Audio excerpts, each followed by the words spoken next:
learning is the process of acquiring new knowledge and new responses. अधिगम एक वैसी प्रक्रिया है जिसमें नई ज्ञान और नई अनुक्रिया को प्राप्त किया जाता है. लर्निंग सीखना को प्रभावशाली बनाने के लिए विभिन्न प्रकार के अधिगम सिद्धांत हैं और हम लोग we are discussing about behaviouristic learning theory. व्यवहारवादी अधिगम के सिद्धांत पढ़ रहे थे. उस व्यवहारवादी में हमने बताया था कि इन behaviouristic behaviors are observed, trained and measured. कि व्यवहारवादी में व्यवहारों को मापा जाता है, प्रशिक्षित किया जाता है और परिवर्तन भी किया जाता है. तो हमने यहां पे लिखा है लर्निंग थियरी, अधिगम सीखने का सिद्धांत. थॉर्नडाइक लर्निंग थियरी, यही हम लोग कल पढ़ रहे थे, इसी को आगे बढ़ाएंगे. तो थॉर्नडाइक लर्निंग थियरी, थॉर्नडाइक के अधिगम सिद्धांत, इसको दूसरे नाम से क्या जाना जाता है? थॉर्नडाइक थियरी ऑफ कनेक्शनिज्म, संबंधवाद. ये जो हमारा संबंधवाद है, ये आपसे पूछा जाएगा सवाल कि किस थियरी को संबंधवाद, साहचर्यवाद कहा जाता है. तो ध्यान रखिएगा. तो हमने कहा कि जो हमारा लर्निंग थियरी है, ध्यान दीजिए, लर्निंग थियरी अधिगम के सिद्धांत में क्या कहा गया कि सीखने के दरमियान, सीखने के दौरान विभिन्न प्रकार की सूचनाओं को ग्रहण करने, उसको प्रक्रिया करने और उसे बनाए रखना, यह अधिगम के सिद्धांत में हुआ. कहने का मतलब लर्निंग थियरी डिस्क्राइब्स, मैंने क्या कहा? Learning theory describes how learner, ध्यान दीजिए, हाउ लर्नर ऑब्जर्व, है ना, कि अधिगम के सिद्धांत में क्या बतलाता है? How learner observe, process and retain learning, sorry, retain knowledge, knowledge during learning. जो मैंने अभी कहा हिंदी में, वही इसका इंग्लिश हुआ कि सीखने के सिद्धांत में सूचनाओं को ग्रहण करने और उसे ग्रहण करने, ऑब्जर्व, उसके बाद प्रक्रिया करने, उसके बाद रिटेन, बनाए रखने, धारण करना. क्या? सीखने के दौरान ज्ञान को, क्या कहा मैंने? ज्ञान को ग्रहण करना, प्रक्रिया करना और धारण करना क्या कहलाता है? अधिगम के सिद्धांत कहलाता है. तो ये थॉर्नडाइक जो हमारे हैं, ये अमेरिकन साइकोलॉजिस्ट है, ये मैंने आपको बताया था. और इस थॉर्नडाइक ने, हमने बताया था कि लॉ ऑफ लर्निंग दिया इन्होंने, मैंने आपको बताया था कल ही, लॉ ऑफ लर्निंग. इस लॉ ऑफ लर्निंग में हमने बता दिया था आपको कि एक प्राइमरी लॉ था और एक सेकेंडरी लॉ था. प्राइमरी में 3 मैंने कहा था, अभ्यास का नियम, प्रभाव का नियम और तत्परता का नियम. अभ्यास का नियम में क्या कहा गया कि जितना आप अभ्यास करेंगे, प्रयास करेंगे, आपका अधिगम, हमारा अधिगम उतना ज्यादा होगा। प्रभाव के नियम में मैंने कहा था कि जितना संतोषप्रद या प्रासंगिक बात करेंगे उतना वो ज्यादा सीखेगा। तत्परता में मैंने कहा था कि बालक को सबसे पहले उसे तत्पर करना है सीखने के लिए, और इसी के बाद मैंने कहा था कि ये हमारा जो प्राथमिक नियम है, इसी में गौण नियम है, जिसमें हमने 5 बतलाया था। जिसमें बतलाया था बहु अनुक्रिया का नियम, मानसिक अभिवृत्ति का नियम, फिर हमने बताया था एनालॉजी, लॉ ऑफ एनालॉजी मैंने बताया था, इसमें लॉ ऑफ एनालॉजी, जिसमें इसको सिमिलिटी भी कहते हैं, समानता, कि कोई भी कार्य करने के पहले जो हमारा पूर्व ज्ञान, जो पहले से उस ज्ञान को हमने किया है, तो वो अगर उससे मिलता जुलता है तो सिमिलिटी हो गया। उसके बाद हमने कहा था लॉ ऑफ पार्शियल एक्टिविटी, आंशिक क्रिया का नियम। उसके बाद मैंने कहा था लॉ ऑफ एसोसिएटिव, ध्यान दीजिएगा, लॉ ऑफ एसोसिएटिव शिफ्टिंग। इसमें मैंने कहा था एसोसिएटिव शिफ्टिंग कि व्यक्ति अगर कोई कार्य या अनुक्रिया करता है,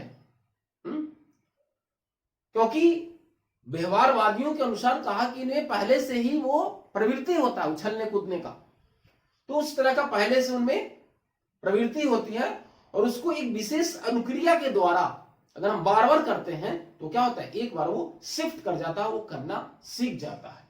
तो यही हमने आगे बताया था कि यही आगे चल के क्या था, शास्त्रीय अनुबंधन का सिद्धांत हुआ था। ये बहुत इंपॉर्टेंट है यहां। चलिए अब हम लोग जो बात करेंगे अभी मुख्य रूप से, कि हमने कहा था कि थॉर्नडाइक, टी और ई जो दिया, इन्होंने क्या दिया, trial and error, trial and error, प्रयत्न एवं त्रुटि, या प्रयास भी कहते हैं इसको। अब इस ट्रायल एंड एरर में मैंने कल ही बताया था कि किस पे एक्सपेरिमेंट किया जाता है, ये सारी बात मैंने बताया था। तो इसमें हमने कहा था जैसे सपोज,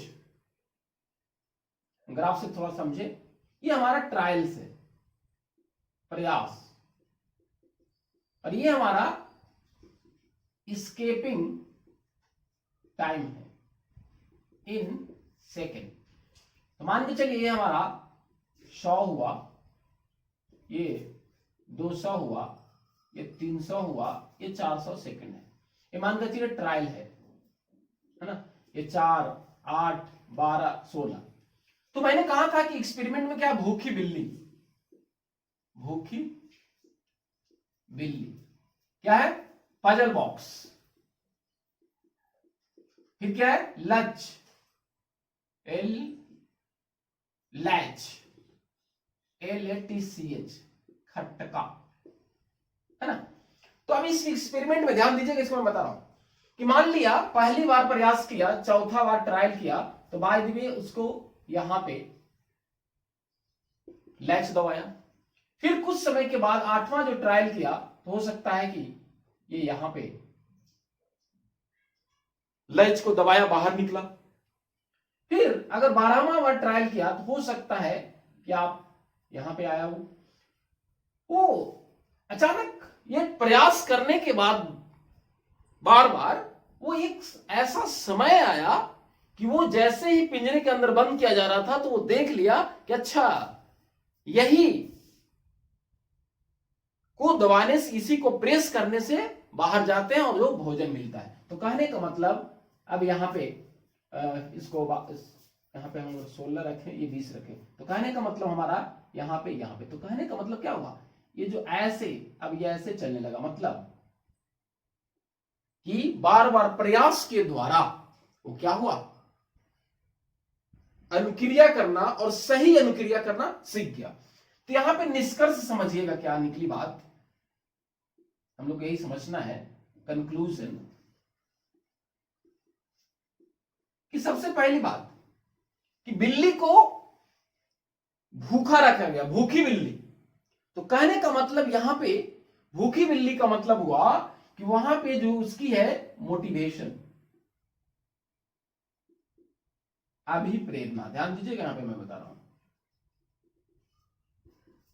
अभिप्रेरणा। क्योंकि अगर वो खुद से वो नीड आवश्यकता नहीं होगा तो प्रयास ही नहीं करेगा वो।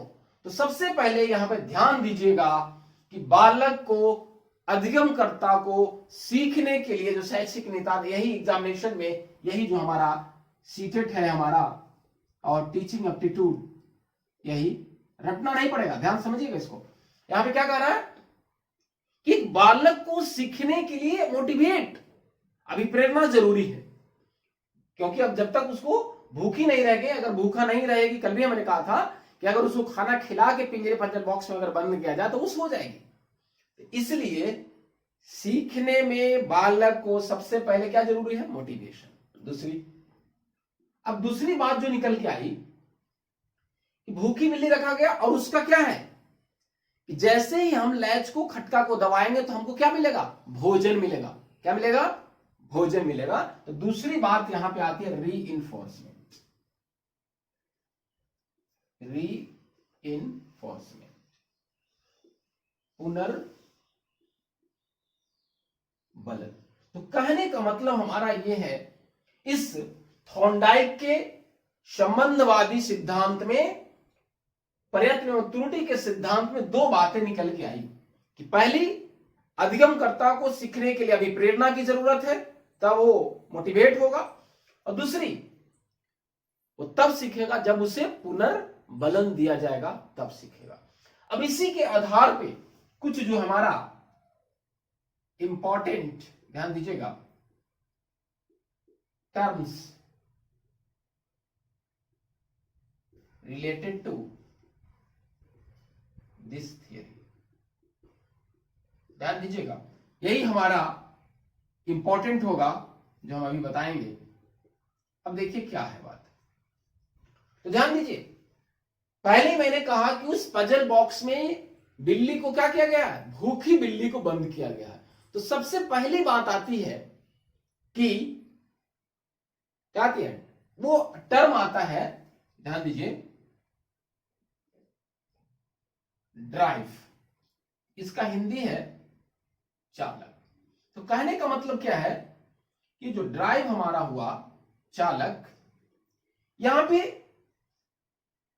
क्या, नीड के बाद, हमने कहा आवश्यकता के बाद, आवश्यकता के बाद नीड। आवश्यकता क्या होती कि बिल्ली भूखी थी, तो निश्चित है कि वो उछले कूदेगी। तो कहने का मतलब हुआ कि आवश्यकता के बाद हमारा ड्राइव, आवश्यकता के बाद ये महसूस हुआ कि हमें भूख लगा है तो भोजन चाहिए। तो कहने का मतलब ड्राइव। अब यहां पे ड्राइव के बाद उस बिल्ली का क्या, बिल्ली का उद्देश्य है कि हमको भोजन प्राप्त करना। क्या है उद्देश्य, गोल, उद्देश्य कहिए या लक्ष्य कहिए, ठीक है। तो अब बिल्ली को भूखी थी, आवश्यकता था भोजन की, तो यहां पे उद्देश्य उससे क्या था, क्या उद्देश्य था कि हमको लैच को दबाना है और भोजन प्राप्त करना है, भोजन उद्देश्य था। तो कहने का मतलब समझिए, यहां पे एजुकेशन की हम बात करेंगे, शिक्षा, जो एग्जामिनेशन में आएगा सीटेट और टीचिंग एप्टीट्यूड में। तो कहा गया कि बालक को सिखाने के लिए, अधिगम को प्रभावशाली बनाने के लिए आवश्यक है, तो सबसे पहले उसको वो अपना जरूरी समझे कि हमें ये सीखना जरूरी है, और शिक्षक भी समझे कि आपको सिखाना जरूरी है, आपके लिए यही सही है। तो उसके बाद उद्देश्य आएगा कि हमें किसी तरह से सीटेट पास करना है, सीखना हमारा उद्देश्य है। चलिए, अब तीसरी बात क्या है कि अब ये बिल्ली को ये जो पजल बॉक्स में बंद कर दिया गया, तो कहीं ना कहीं यहां पे वो डिस्टरबेंस हो रहा था, ब्लॉक हो रहा था, ब्लॉक, अब रोध। ये पजल बॉक्स बिल्ली को बाहर निकलने में क्या कर रहा था, मदद कर रहा था, समझिएगा। तो अभी हमने कहा कि बालक को सीखने के लिए उद्देश्य बना लिया, तो उस उद्देश्य बनाने के साथ साथ ही बालक को जो सीखता है उसमें समस्या आना शुरू होता है। है। ध्यान से समझिएगा इसको, समस्या या चुनौती हम लोग को, और यही समझना है जो हमने कहा है कि रटना नहीं पड़ेगा। तो उद्देश्य बना लिया, अब यहां पे अवरोध आएगा, हो सकता है आपको बुखार लग जाए या कुछ बहुत सारे कारण हो सकते हैं जो आपको पढ़ाई में बाधा पहुंचाएगा, है ना। तो अब इस बाधा जो पहुंचेगी तो आपको फिर भी रिस्पॉन्सेस करना ही करना है आपको। जैसे ही आप प्रतिक्रिया अनुक्रिया करते रहेंगे तो क्या होगा, यहां पे चौथी बात आती है कि कहीं ना कहीं वो, जैसे कहने का मतलब रैंडम मूवमेंट, इसमें क्या है, अनियमित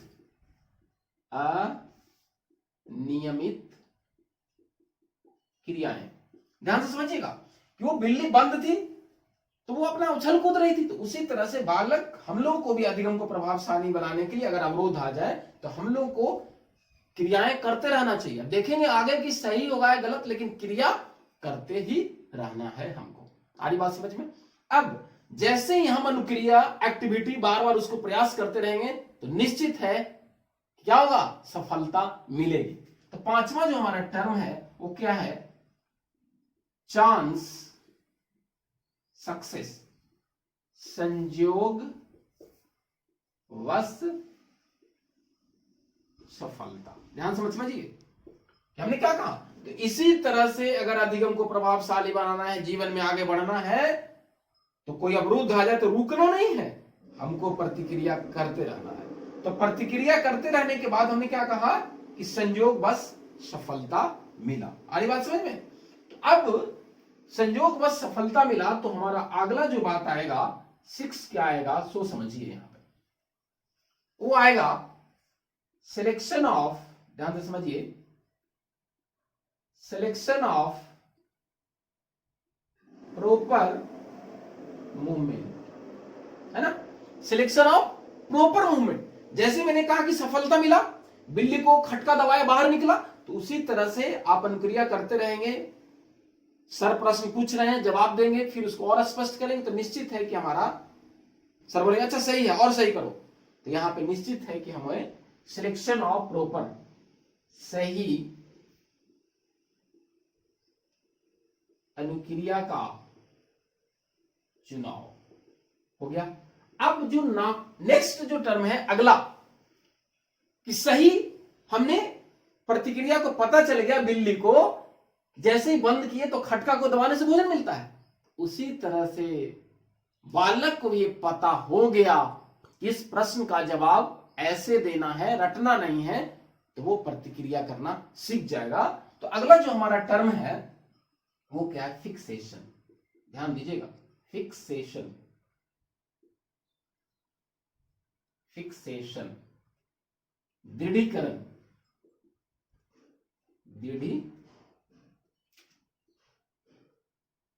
ये बहुत इंपॉर्टेंट है।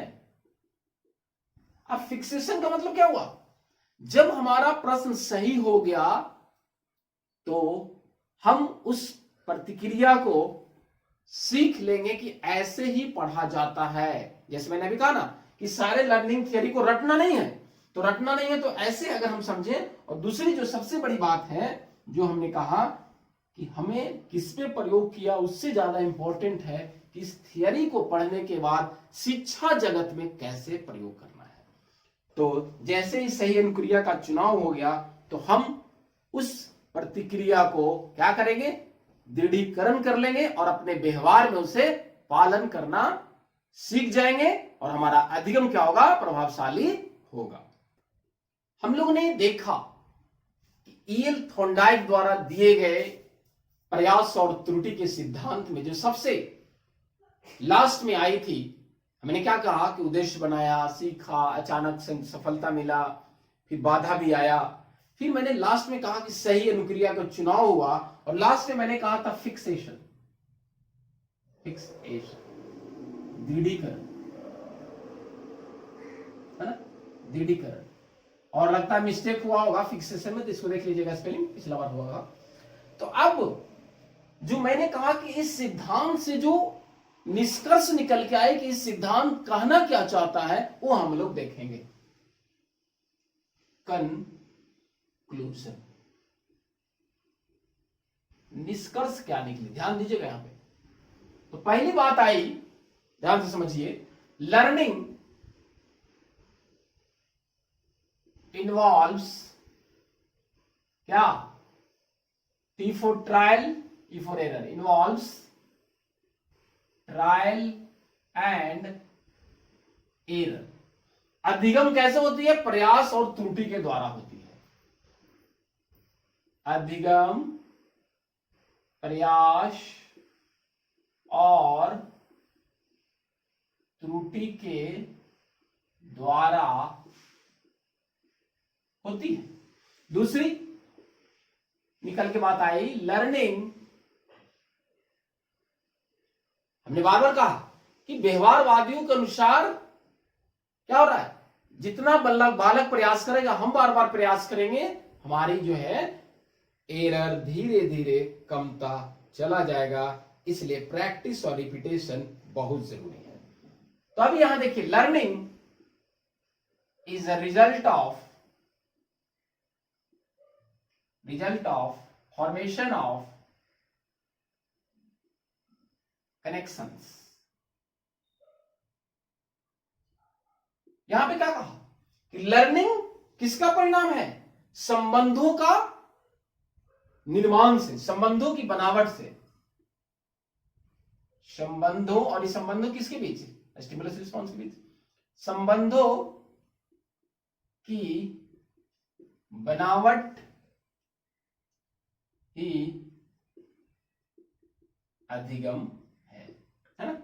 तीसरी बात कहा, लर्निंग, ध्यान दीजिए, इज नॉट इनसाइटफुल।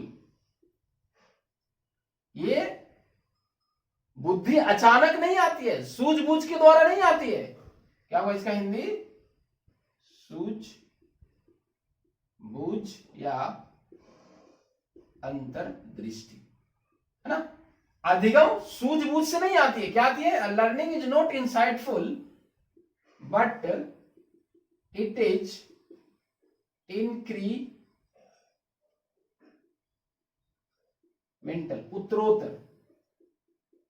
उत्तरोत्तर कहने का मतलब जितना प्रयास करेंगे उतना ही आपका अधिगम होगा। ये बुद्धि अचानक से नहीं आता है। नेक्स्ट क्या कह रहा है समझिए, learning is note mediated by ideas but it is direct। कहा गया वही बात, सेम यहीं पे बात है, mediated by ideas। ये अचानक, बुद्धि अधिगम जो है हमारा अचानक नहीं होता है। देखिए, अधिगम अचानक न होकर प्रत्यक्ष होती है।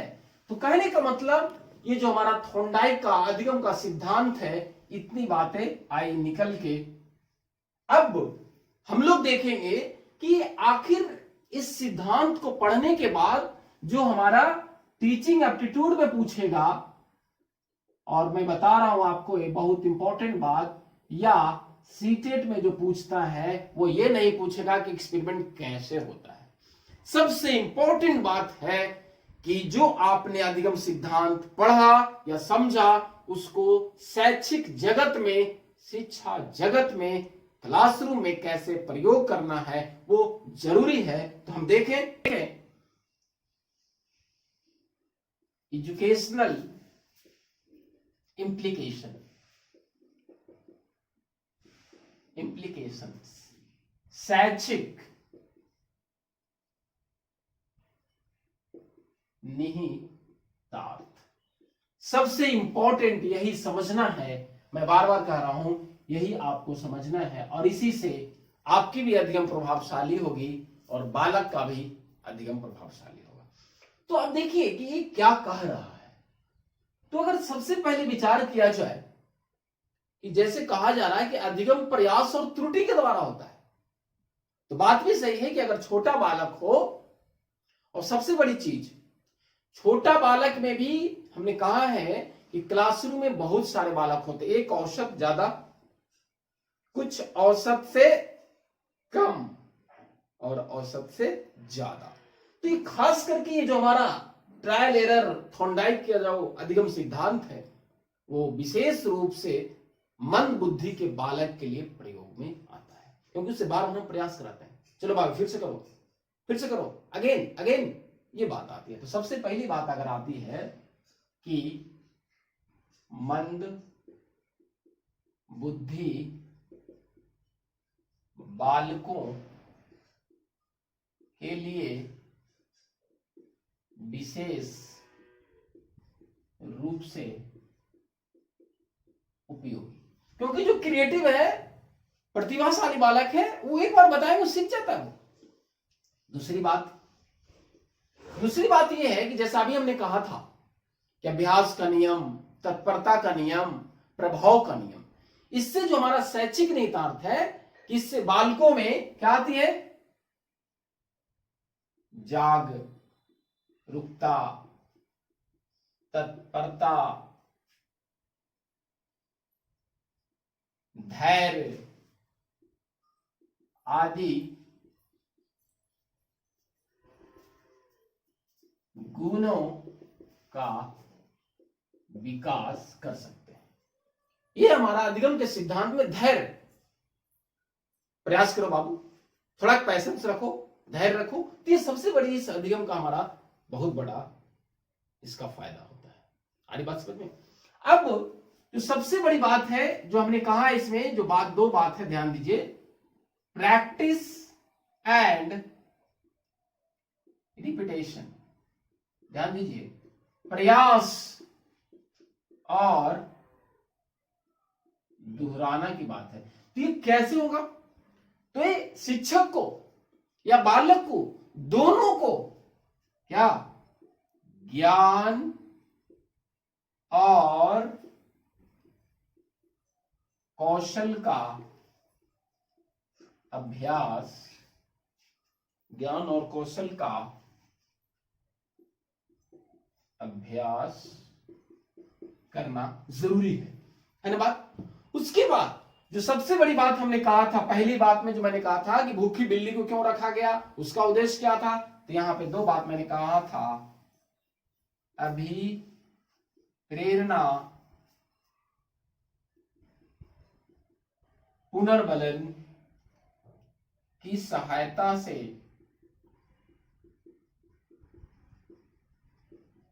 अधिगम को प्रभावी बनाना है। अभी प्रेरणा और जो पुनर्बलन के द्वारा जो हमारा है ये, क्योंकि अधिगम जो हमारा क्या है, गत्यात्मक प्रवृत्ति। गत्यात्मक प्रवृत्ति मतलब पहले मैंने प्रयास किया, नहीं सीखा, दूसरा बार में भी नहीं सीखा, तीसरा बार में नहीं सीखा, हो सकता है हम पांचवा छठा बार में रिस्पॉन्स करें और सीख जाए, इसीलिए कहा गया। और ये गत्यात्मक प्रगति कहने का मतलब कि हमारा तीनों डोमेन जो है इससे फायदा हो जाता है। ट्रायल एरर थॉर्नडाइक का पहला तो संज्ञानात्मक पक्ष, संज्ञानात्मक,